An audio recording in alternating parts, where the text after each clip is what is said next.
दोस्तों 1904 में सावरकर ने अभिनव भारत नामक एक क्रांतिकारी संगठन की स्थापना कर। सावरकर गांधी जी को नस्लीय भेदभाव का सामना करना पड़ता है। ये अधिकारों के लिए आंदोलन करने के लिए नेटाल इंडियन कांग्रेस की स्थापना करते। 1909 में सावरकर से प्रेरित होकर मदनलाल ढींगरा ने अंग्रेज अफसर करजन वायली की हत्या कर दी। विनायक सावरकर का जन्म महाराष्ट्र में नासिक के एक निकट भागुर गाँव में हुआ था।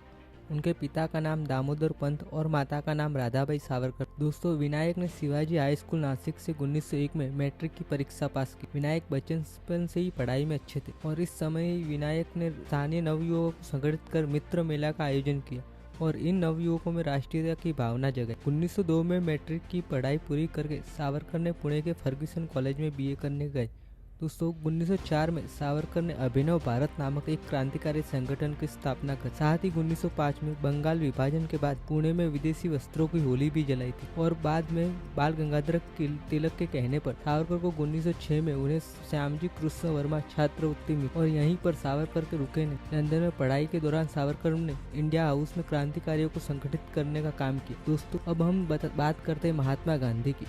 महात्मा गांधी का जन्म 2 अक्टूबर 1869 को गुजरात के पोरबंदर में हिंदू परिवार में हुआ था। उनके पिता का नाम करमचंद गांधी और मां का नाम पृथ्वीबाई था। गांधी जी का स्कूल का जीवन समाप्त होने पर मुंबई के एक कॉलेज में उन्होंने पढ़ाई की। उसके बाद आगे की पढ़ाई के लिए वे लंदन चले गए और उनकी आगे की शिक्षा दीक्षा लंदन में हुई। 3 वर्ष बाद वे गांधी जी बैरिस्टर बने। दोस्तों इसके बाद असल यात्रा शुरू हुई जो अहिंसा आंदोलन से लेकर उनके राष्ट्रपिता बनने तक और उनके जीवन के पर्यंत चलती रही। दोस्तों 1893 में गांधी जी दक्षिण अफ्रीका जाते और वहां पर गांधी जी को नस्लीय भेदभाव का सामना करना पड़ता है और इन्हीं कारणों से गांधी जी 1894 में भारतीय अधिकारों के लिए आंदोलन करने के लिए नेटाल इंडियन कांग्रेस की स्थापना करते और इससे गांधी जी सभी भारतीय समुदाय में एकजुटता की भावना का संचार करते और इसे सत्याग्रह के रूप में जाना गया, जिसे सामना करने के कष्ट के बिना न्याय का निवारण करते और ये दोनों भारत के आज़ादी देखना चाहते थे पर इन दोनों रास्ते बिल्कुल अलग थे। दोस्तों कर अपनी साहस, बौद्धिक शक्ति और दृढ़ संकल्प से अंग्रेजी हुकूमत की नींव हिलाई। सावरकर अपने लेखन कला और हिंदुत्व के विचार के साथ सशस्त्र क्रांति में मानते थे जिसे अंग्रेजों की सरकार को खौफ खाते थे। सावरकर एक ऐसी विचारधारा है जो ब्रिटिश साम्राज्य के सबसे बड़ा खतरा है। वहीं दूसरी तरफ गांधी जी कहते थे एक आंख के बदले दूसरी पूरी दुनिया को अंधा बना देगी।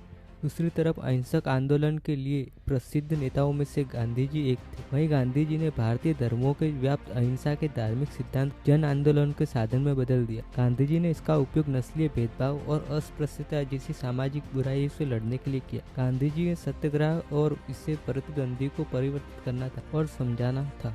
जब अंग्रेज 1857 के विद्रोह को सिपाही विद्रोह कहते थे तब सावरकर ने पहली बार उसे कहा था प्रथम स्वतंत्रता संग्राम को एक संगठित क्रांति कहा था। और दोस्तों सावरकर ने एक किताब the Indian war of independence 1857 भी लिखी और छपने से पहले ही अंग्रेज बैन कर देते। यह किताब भारतीयों के स्वतंत्र की भावना को बढ़ा रही थी और बस इस एक बुक की वजह से सावरकर अंग्रेज सरकार की नजर में देशद्रोही बन जाते हैं। सावरकर इंडिया हाउस में रहते हुए अपने दोस्तों को बम बनाना और गुरिल्ला पद्धति से युद्ध करने की कला सिखाई। सन 1909 में सावरकर से प्रेरित होकर मदनलाल ढींगरा ने अंग्रेज अफसर करजन वायली की हत्या कर दी और बाद में सावरकर के समर्थन करने के कारण क्रांतिकारी विद्रोह भी बढ़ गया था। 12 को काला पानी की सजा देकर सेल्यूलर भेज दिया जाता है। यहाँ पर कैदियों को नारियल का छिलकर उसमें से तेल निकालना और कोल्हू में बेल की तरह जोता जाता था। दोस्तों 4 जुलाई 1911 से 21 मई 1921 तक पोर्ट ब्लेयर की जेलों में रखा गया और वहीं दूसरी तरफ गांधी जी भारत लौट चुके थे और गांधी जी गाँवों में जाकर साफ सफाई और किसानों के हक के लिए आवाज भी उठाते थे। गांधी जी की पहली बड़ी उपलब्धि 1918 में चंपारण सत्याग्रह और खेड़ा सत्याग्रह में मिली। दोस्तों एक आजादी के लिए जेल में सड़ रहा था, दूसरी आजादी के लिए जन आंदोलन बदल रहा था। सावरकर ने हिंदुत्व का अवधारणा को भारत को एक सांस्कृतिक राष्ट्र के रूप में देखने की सोच रखी। दोस्तों सावरकर राष्ट्र की संस्कृति से जोड़ते थे, गांधी जी राष्ट्र को नैतिकता से। दोनों के रास्ते अलग थे लेकिन लक्ष्य एक था, भारत की स्वतंत्रता। गांधी जी अहिंसा ने दुनिया को भारत की ताकत दिखाई और सावरकर जैसे क्रांतिकारियों ने अंग्रेजों को डराया। दोस्तों इतिहास सिर्फ सही या गलत से नहीं बनता, इतिहास बनता है संघर्ष से, मतभेद से और विचारों।